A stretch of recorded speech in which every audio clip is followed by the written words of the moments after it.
பொதுமக்களிடம் மோசடி செய்யப்பட்ட நியோமேக்ஸ் நிறுவனத்தின் மீது தற்போது அமலாக்கத்துறை தரப்பில் நடவடிக்கை மேற்கொள்ளப்பட்டிருக்கிறது.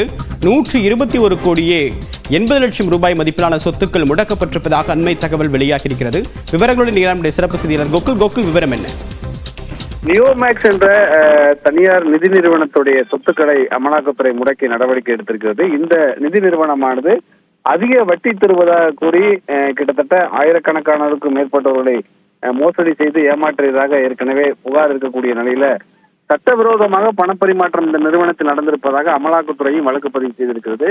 அந்த அடிப்படையில் ஏறக்குறைய 121 கோடி ரூபாய் மதிப்பிலான சொத்துக்களை தமிழகம் முழுவதும் இந்த நிறுவனத்தின் பெயர்லையும் இந்த நிறுவனத்துடைய தொடர்புடைய மற்ற நிறுவனங்களின் பெயர்களில் சொத்துக்களை முடக்கப்பட்டிருக்கிறது.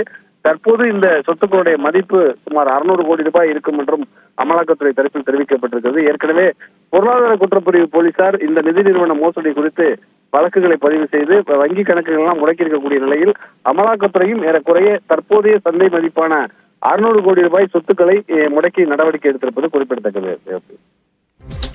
விரிவான தகவலுக்கு நன்றி கோகுல்.